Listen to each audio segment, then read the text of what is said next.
Muito boa tarde, estamos de volta, Mundial, e você chegando para te fazer companhia nesta tarde, um bate-papo importante, gostoso ao mesmo tempo, descontraído, porque afinal de contas, falar de saúde não é uma coisa chata, é uma coisa legal e a gente gosta, e você que já é da família Vibe Mundial, sabe disso, que eu gosto de trazer muitos temas relacionados à saúde, às práticas integrativas, complementares, e hoje eu estou recebendo aqui doutora Cristiane Santos Matos, bem-vinda. Obrigada, Samira, é um grande prazer estar aqui com vocês, conhecendo a rádio. Conhecendo a rádio Vibe Mundial, que tem todo esse formato, né? Toda essa dinâmica, filosofia voltada para o holístico, para o complementar, para o integrativo. E a doutora Cristiane, ela veio de Brasília. Ela é biomédica, ela tem experiência na área de conhecimento relacionado à gestão, ensino e pesquisa em saúde.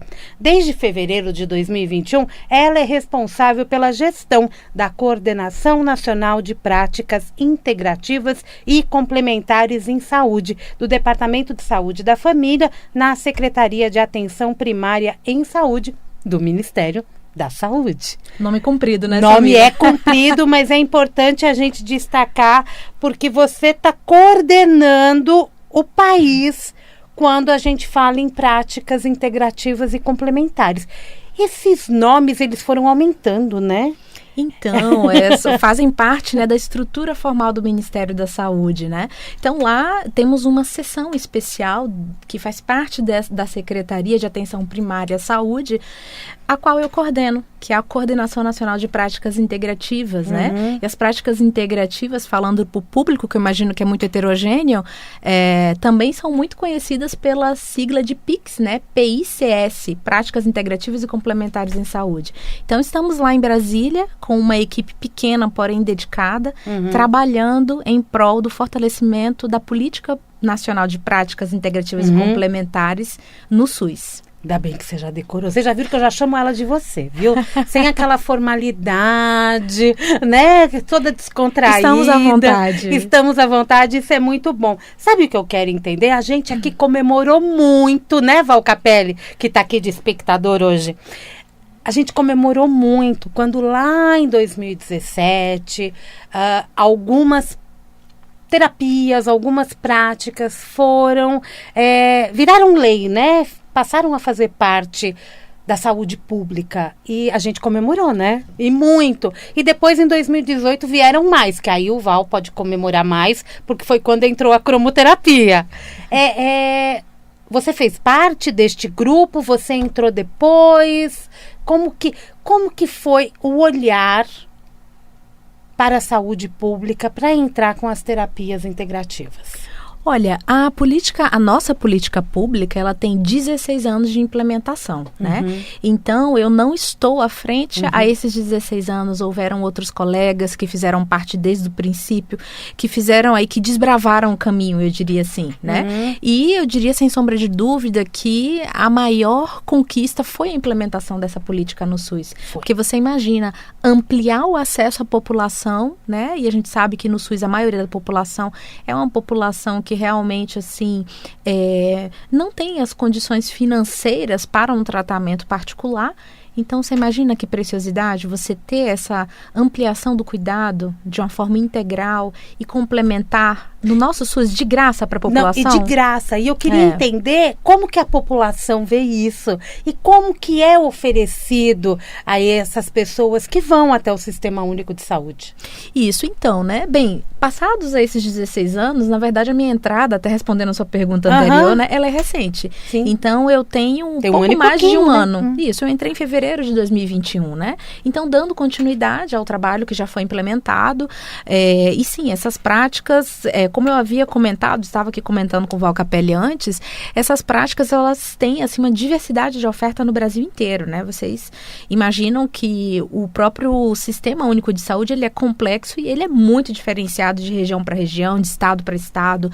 E, na verdade, a população fica muito a cargo do estado e do município fazer essa divulgação para aquelas pessoas que buscam o SUS, né? Então, nós vamos encontrar, eu rodo o Brasil, eu viajo o Brasil, né, com muita frequência, e nós encontramos diferentes formas de divulgação. Às vezes por meio de panfletagem no próprio posto de saúde, hospitais também são oferecidos, existem programas específicos, né, que oferecem essas práticas, e também o melhor e o mais ideal é quando os profissionais de saúde que trabalham naquele estabelecimento, eles são formados e eles podem ali ofertar, né, dentro da sua escala de trabalho, essas práticas como uma forma ampliada de cuidado. Porque a gente está falando de saúde. Exato. Independente de quem esteja tratando aquele paciente, eu acho que o complemento faz muita diferença, né? Faz. E olha, eu vou te dizer, por exemplo, se nós entrarmos, né, na análise dos nossos sistemas oficiais de informação do Ministério da Saúde, nós vamos observar um dado bem interessante e que mostra o crescimento tanto da oferta como da procura também dessas práticas, mas principalmente nós analisamos o registro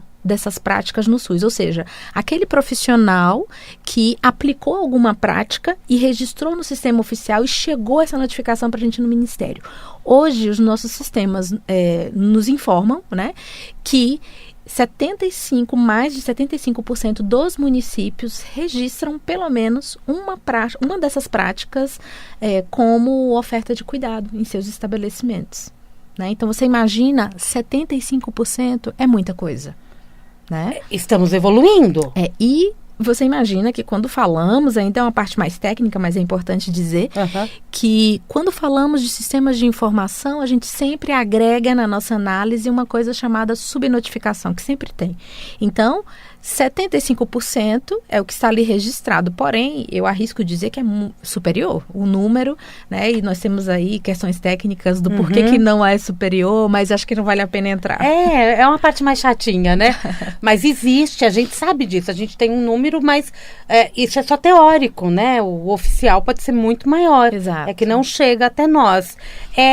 Vocês têm ideia de quais são as práticas que são mais utilizadas? Sim. Hoje no Brasil, se nós fazemos ali uma escala, né? Vamos às 5 práticas mais ofertadas, mais registradas no nosso sistema único, são as práticas relacionadas à medicina tradicional chinesa. Por exemplo, massoterapia, né, vinculada a todo esse saber da medicina tradicional chinesa, auriculoterapia, acupuntura e aplicação de moxa, né, são as mais frequentemente observadas no SUS. É interessante, né? É interessante, porque mostra que existe um lado científico disso. Sim. E por ser milenar também. Eu acho que cria uma credibilidade, uma confiança. E muita gente já fica assim, o que será esse reiki? O que será essa cromoterapia? É o trabalho das cores. Mas e aí, né? A cura pelas cores? Como que a gente vai fazer isso? Os médicos têm resistência? Olha, o que eu diria para você é o seguinte, ainda, apesar de 16 anos de implementação dessa política, apesar de ser algo institucionalizado pelo Ministério, ainda existe uma lacuna grande do ponto de vista de informações adequadas. Então, existem profissionais que estão extremamente bem informados, sabem para que serve, sabem o momento certo de indicar um paciente para fazer uma determinada terapia complementar. Entretanto, sim, a gente ainda tem uma porcentagem de resistência.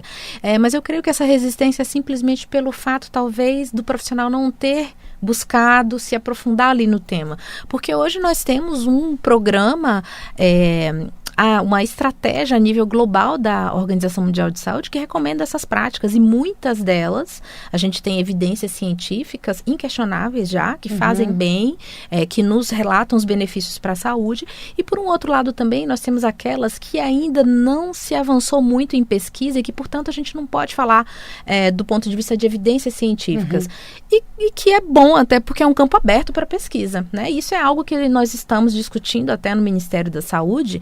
Recentemente, já há cerca de 2 meses, estamos planejando e discutindo com especialistas do Brasil inteiro sobre as prioridades de pesquisa com relação às práticas integrativas. Com qual intuito?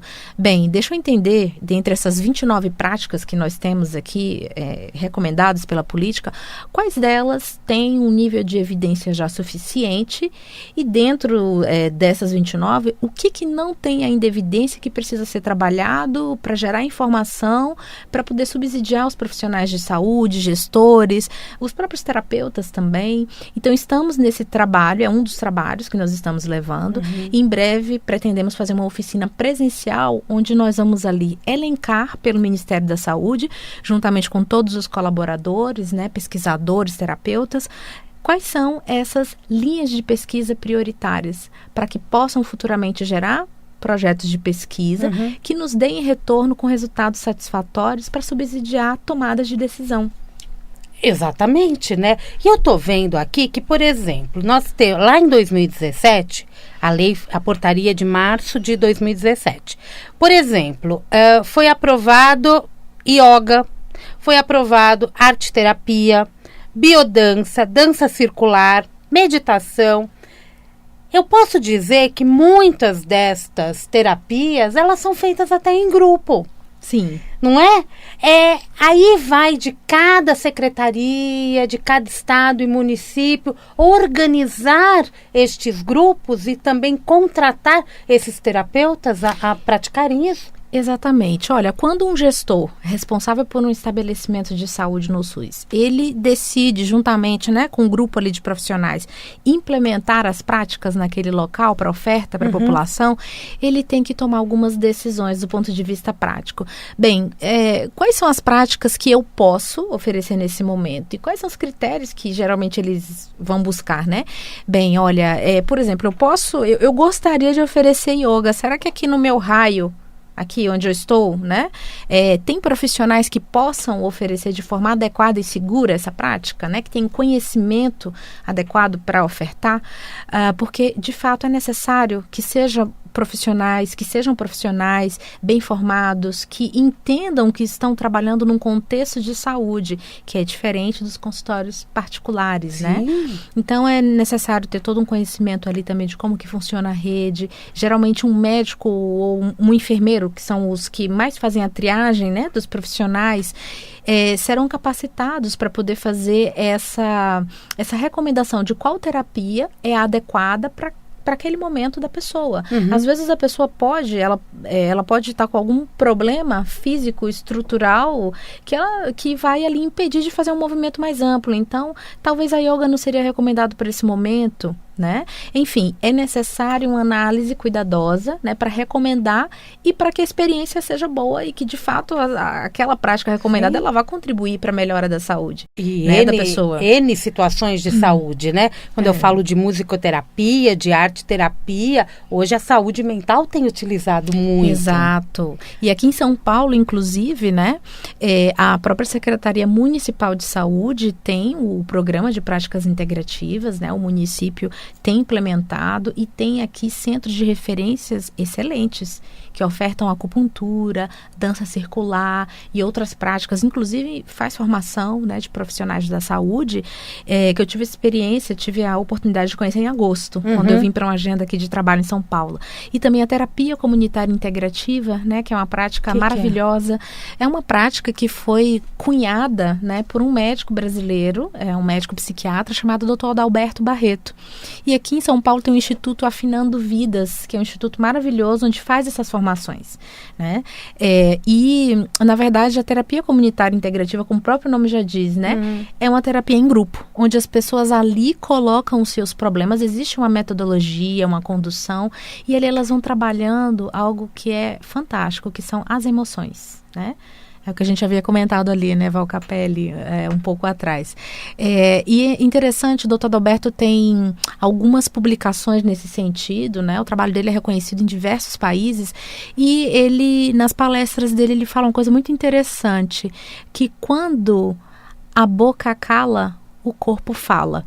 Então, a terapia comunitária integrativa, ela tem como base esse compartilhamento das emoções, claro, né, de uma forma dirigida, né, e muito cuidadosa por pessoas formadas para fazer isso, e que promove ali uma integração, né, eu diria assim, esse esvaziamento, essa compreensão do que as emoções estão ali, contribuindo naquele momento para um determinado quadro de saúde não muito favorável, né? Porque a gente não aprende desde criança a liberar essas emoções, né? Exato. A gente vai trabalhando intelectual, a gente vai trabalhando físico, mas acaba ficando de lado as emoções. E a gente sabe o quanto que as emoções, né, não controladas, não trabalhadas, elas podem causar de verdade problemas sérios, né, do ponto de vista psíquico, psicológico, e eu creio que o Val Capelli trabalha muito bem isso no seu trabalho de metafísica da saúde, né, onde mostra essas relações com os órgãos também do corpo, né? Importantíssimo. Curiosidade. Você já passou por todas as terapias? Como que você chegou neste núcleo? E quais as terapias que te chamam mais atenção? Olha, eu vou dizer para você que eu tenho, assim, várias cartas na manga, já fiz várias formações, mas eu entrei, de fato, eu comecei, muito antes de entrar no Ministério da Saúde, eu já havia trabalhado na ONU e outros locais, e foi exatamente na época que eu trabalhava na ONU, né, na Organização das Nações Unidas, lá em Brasília também, que me foi apresentado o Reiki. Então, foi a primeira prática que eu tive contato, foi o Reiki. O Reiki tradicional. Então, eu fui, uma amiga minha me convidou, me contou sobre o Reiki, eu achei curioso, achei interessante. Eu como pesquisadora, né, naturalmente, falei, bem, achei interessante, deixa eu ver o que tem aí. Então fiz o meu primeiro curso e realmente, assim, foi um divisor de águas na minha vida, porque é aquilo, né? Tudo que é feito de forma séria e com carinho, com amor, tem a capacidade de tocar você em alguma dimensão do seu ser, e se você se permitir, né, aprofundar ali, estudar, realmente você vai ir por um caminho de autoconhecimento e transformação. Então, o Reiki foi a primeira porta, né? E aí eu sou mestra Reiki também, sou formada em alguns sistemas, né? Mas principalmente no sistema tradicional do Mikao Usui. E a partir do Reiki vieram outras. Então, por exemplo, eu também faço meditação, não sou formada em meditação, mas costumo ir para retiros de meditação e ficar lá esquecida por alguns dias. Eu adoro isso, sem celular, sem nada, então vou e fico, né? Também tenho formação em aromaterapia, né? Leio muito, gosto muito da cromoterapia também. Bem, tem muitas, né? Passou por algumas práticas para poder falar de toda essa medicina, né? Isso. De todo esse trabalho que acaba envolvendo toda a população brasileira. E é tão difícil, a gente está falando aqui, a gente está num universo de São Paulo, que é uma cidade grande, é um estado bastante populoso, mas mesmo no interior existe uma demanda, mas a gente sabe que o país não é só São Paulo, né? São Paulo, Brasília, Rio de Janeiro. Eu fico imaginando lá no norte, no nordeste, como que essas terapias chegam a essas pessoas, porque o benzimento todo mundo acreditava, então, né? O benzimento veio das florestas, veio uma coisa tão natural para muitos que também foi adormecendo, mas como chegar lá? Que olhar que vocês acabam tendo para mudar um pouco uma dinâmica no resto do país? Então, você toca num ponto interessante, né? Porque aí a gente começa a entrar nas particularidades e aí eu diria fortalezas e fragilidades também do ponto de vista de implementação, né? Então, por exemplo, você imagina o que deve ser implementar um serviço de saúde aí, não só as práticas integrativas, mas outro qualquer, num cenário como, por exemplo, a Amazônia, a Ilha do Marajó, onde você tem momentos onde o rio está, né, as águas sobem, você tem que fazer toda uma dinâmica de planejamento, lugares que você demora, que você depende de embarcações para chegar, né? Nós estamos planejando, nós temos um projeto planejado para a Ilha do Marajó, né? Ainda não iniciamos por diversas questões técnicas, mas temos a intenção de ir até lá e poder conhecer, porque nós não podemos propor nada sem conhecer o local, porque cada realidade é diferente. Então, São Paulo tem as suas particularidades de capital, tem a sua facilidade para se conseguir insumos estratégicos, né? Por exemplo, agulhas para você comprar, coisa simples mesmo, para você achar material e comprar. E vão ter locais também que vão ter essa dificuldade. Então, no fim das contas, fica muito ali na responsabilidade do gestor, a nível estadual e municipal, de poder fazer esse planejamento olhando para as necessidades que eles têm ali locais. É muito importante isso, né? Extremamente importante, porque não dá para a gente planejar e recomendar algo que depois não vai ter sustentabilidade e que não vai poder ter ali a efetividade, né? O ciclo ali, aquele ritmo de oferta. Então, isso é muito importante. Fazer essa análise de situação, análise da população, de quais são as necessidades, para, de fato, falar, bem, dessas 29 que o Ministério está recomendando, eu vou começar com uma. Nem que seja com uma, mas que comece muito bem implementado, prevendo todos os ciclos de necessidade de compras de materiais, capacitação de profissional, né, para ofertar de forma adequada essas práticas, e por aí vai. E por aí vai, e vai longe, né? Vai longe. Porque realmente tem terapias que acabam saindo caras, né? Existem algumas que não. Você vai lá no meio da floresta e pega e manuseia. Outras não, né? Acaba uma ozonioterapia, acaba ficando caro, né? Uma terapia floral, cada floral ele não custa barato. E eu acho que quanto mais pessoas forem formadas, mais demanda a gente tem de trabalho também, né? Exato. Assim, na verdade, né, o que a gente observa é que a inclusão dessas práticas para a ampliação do cuidado no SUS, ela, na verdade, até médio prazo, né, já tem estudos que mostram da economicidade da implementação dessas práticas, né? Porque nós vamos estar trabalhando com uma coisa muito importante, que é a promoção da saúde. E não o olhar para a doença, ou seja, você já vai estar ali trabalhando com aquela pessoa, né? As emoções, o autocuidado, como que ela se enxerga ali naquele ambiente que ela vive, e quais seriam essas práticas, né, que mais ressoariam com o seu momento atual e que poderia, de fato, além das evidências científicas que tem, que ela pode, de fato, assim, se identificar e realizar aquelas práticas e poder ter isso como uma sequência, né, de cuidados da sua própria saúde. A acupuntura, por exemplo, é algo que a acupuntura, a auriculoterapia, que é uma outra técnica, né, que também faz parte do arcabouço do conhecimento da medicina tradicional chinesa, são técnicas que não são difíceis de implementar. Uma agulha de acupuntura custa centavos, né, só que para você fazer acupuntura, você tem que ter um estudo profundo, né? Você tem que estudar, tem que investir nisso, e é nesse ponto que nós recomendamos seriamente, né, que os gestores prestem muita atenção na qualificação do profissional que ele está ali contratando para oferecer esses serviços. É o mais importante, né? Porque com um bom profissional a gente também tem demanda da população procurar o serviço. Exato. Não é verdade? O programa está quase terminando. Já?